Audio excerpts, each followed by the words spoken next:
Hi, welcome to today's live session. My name is Mary Binoy and I'm one of the language trainers at Envertis Academy. So today we'll be doing the writing module. In fact, I will be taking you through a step-by-step procedure on how to transform a case note into a letter.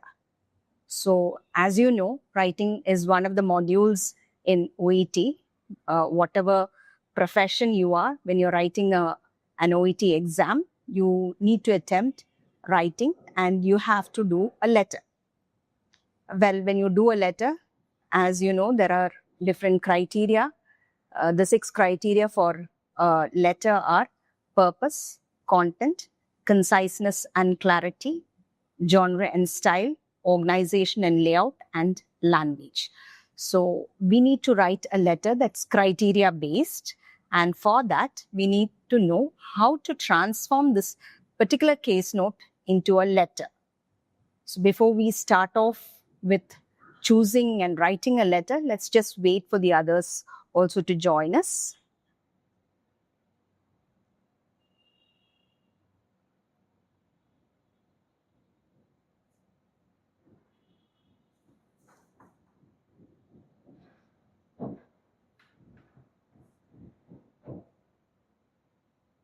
Yes, let's go ahead. Well, a case note contains a lot of information about a particular patient. And when you choose to write to a medical professional, it could be maybe a doctor or say a postgraduate doctor also, I mean like a psychiatrist, a gynecologist, or it could be to an allied health professional like say a physiotherapist, or say you are writing to an occupational therapist. So you could be writing to different people. And according to the recipient, you need to select the matter and the language has to go accordingly. So we will just look at a case note and we will see how we can transform it into a letter.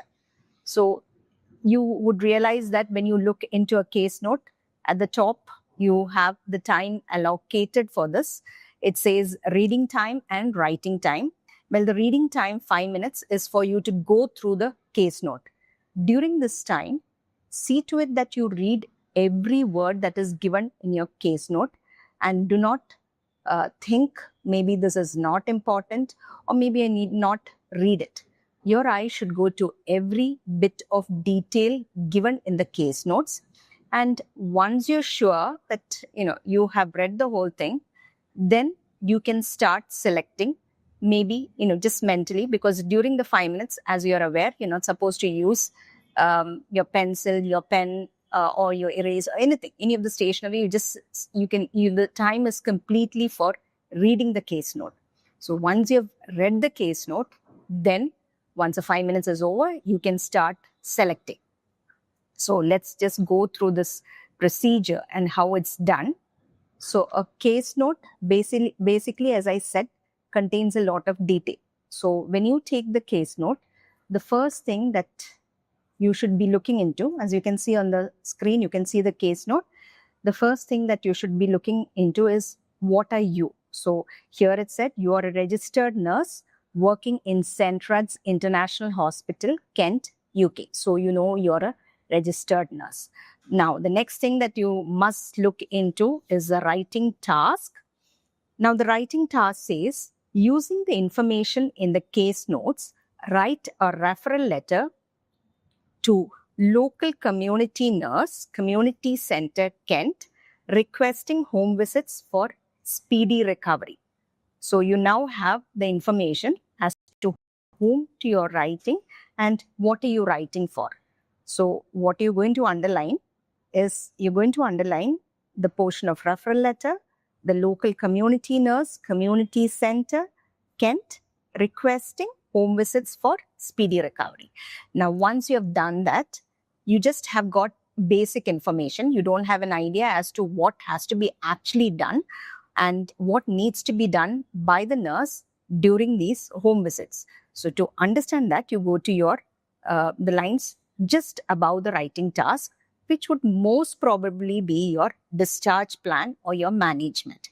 So your discharge plan says quite a number of things. It says immobilization 2 weeks, continuous sling, follow up with orthopedic surgeon after 2 weeks, physiotherapy, assistance for self-care, education regarding fall prevention, diet, and expected complications.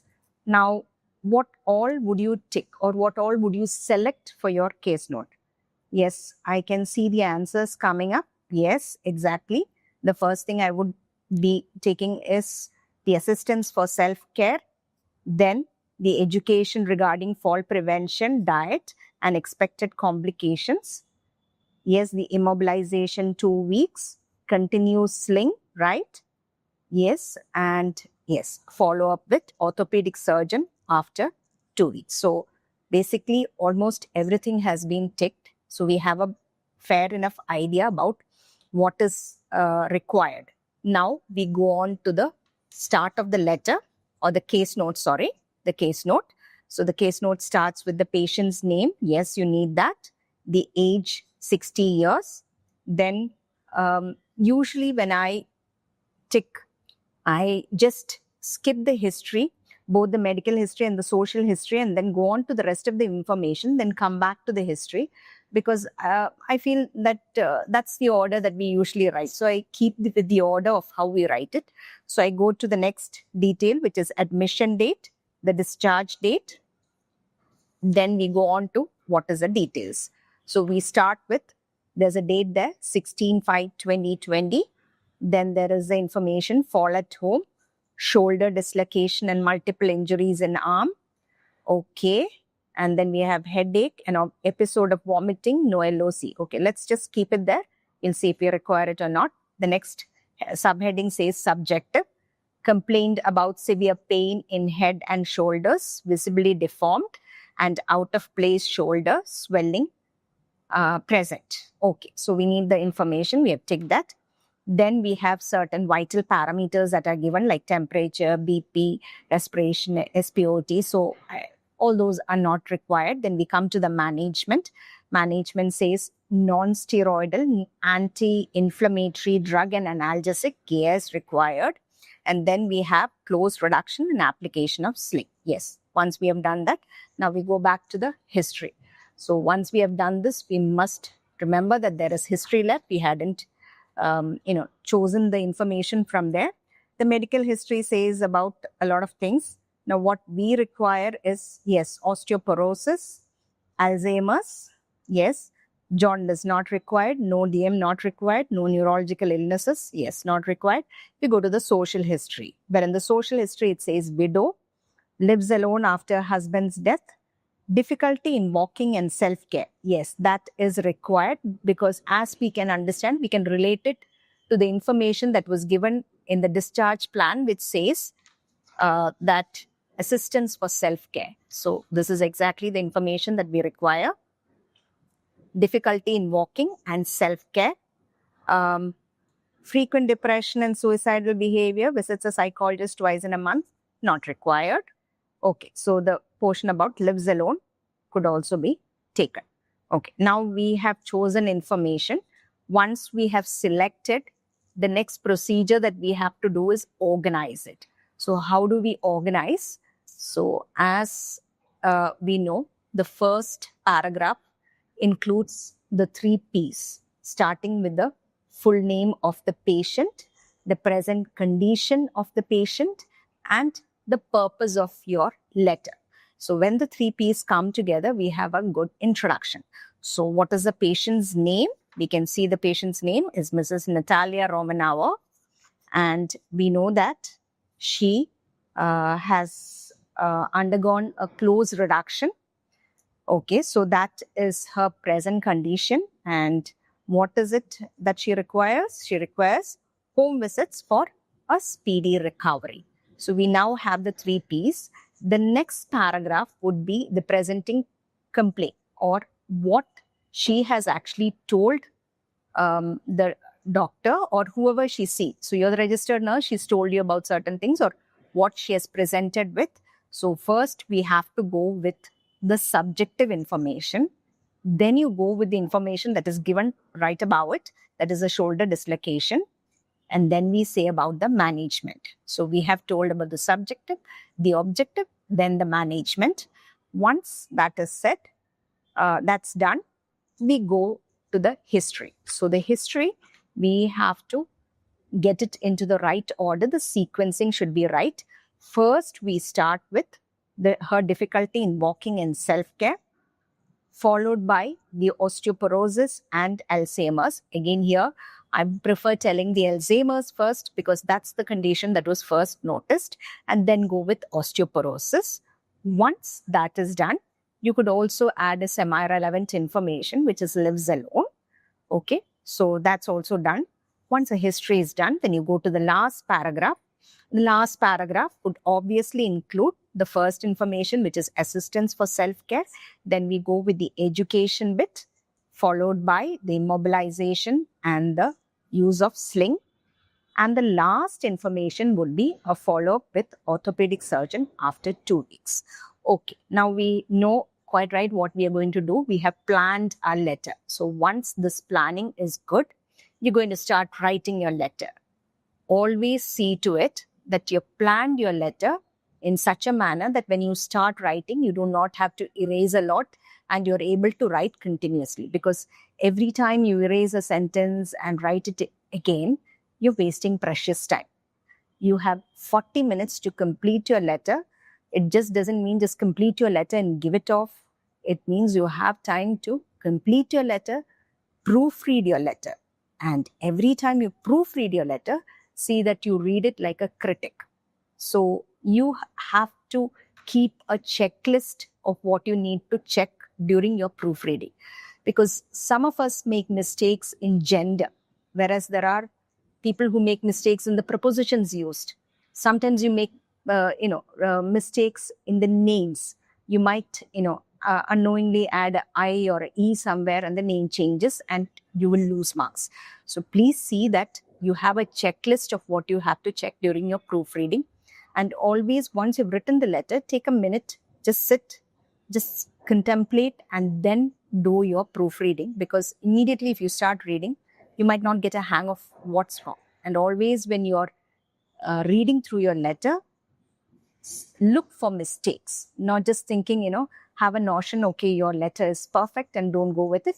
Just think, you might have mistakes, look for mistakes. First see your gender changes, your name changes, and then your prepositions, whether they are in place, then your dates. Yeah, dates are important.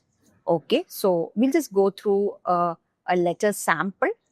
As you are aware, we have a particular way of writing the layout. As you can see on the screen, your layout starts with your discharge date or today's date. Usually, the present day letters, they write at the top, assume that today's date is such and such. So you have a date there given. Now here we have the discharge date. So we'll be taking the discharge date. You leave a line, then you write the recipient's name, designation, and address. Leave a line and write your salutation, dear, and whoever you're writing to. Then leave a line, write the reference, which includes the patient's full name with the title, followed by the age or date of birth. So in this particular letter, you can see we have the age. If both are given, preference is for the date of birth because that's more correct or more accurate, I can say. Well, let's just go through the letter. So the date is 17 May 2020, followed by the local community nurse, Community Center, Kent. Leave a line and you're going to write Dear Nurse. Next is RE, which means reference. RE colon, Mrs. Natalia Romanova, comma, age 60 years. And then you leave a line and start with your introduction. Like I said, you're going to put the 3 P's together and make it into an introduction. I'm writing to refer Mrs. Natalia Romanova, who is recovering after a closed reduction of her shoulder. She requires assistance and education at her home for a speedy recovery. Okay. Now we're going to start with the story or the body paragraph. Mrs. Romanova presented to hospital on 16 May 2020 following a fall. She complained about a severe pain in her head and a swollen, visibly deformed, out of place shoulder. On examination, a shoulder dislocation was confirmed. She was managed with non-steroidal anti-inflammatory drug and analgesic.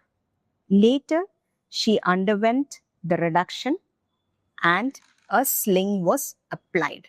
So now we have done with the story, what has happened actually. We go on to the history paragraph, which says, Mrs. Romanova has difficulty in walking and doing self-care activities. She has had Alzheimer's disease and osteoporosis since 2005 and 2008 respectively. She lives alone. So you're done with the history paragraph. We come to the last paragraph, which is the discharge plan or what needs to be done. It would be appreciated if you could assist her in self-care activities. Kindly educate her on fall prevention, diet, and the expected complications. Please note that she has to continue the use of the sling for immobilizing her shoulder for the next 2 weeks. Of note, she has a follow-up with orthopedic surgeon after 2 weeks. Okay, that's the end. And then we go to the last line, which says, if you have any further queries regarding Mrs. Romanova, please do not hesitate to contact me. Leave a line and then you're going to end the letter with the closing of yours faithfully. Since the name of the recipient is not given, you write yours faithfully. The name was given, you write yours sincerely. So here the name is not given, you're writing yours faithfully. Leave a line and then you're going to write your designation, which is the registered nurse. So you're going to write registered nurse. So this is how a letter needs to be written. Every time you write a letter, before you start off, see that you know how to transform the case note. So it starts with selection, going on to organizing, and then you combine what has to go together, and then finally you transform the case notes. So if you follow these steps, you will know how to write a letter. So this is an unknown case, and we just discussed an unknown case and how it has to be written. Well, in the following episodes, I will be coming with known cases and how to write it. So probably you'll understand how to write. I've got the simplest of letters to write today because we start with simple letters and then we go on to more difficult ones. So I hope you did understand how to write a letter. I would definitely like to hear from all of you. Please write to us. Let us know how you felt about this class and what you would like to see from us. So I hope that was a class that was helpful for you. Do let us know your suggestions, your queries. And this is Dr. Mary Binoy from Invertis Academy. Thank you.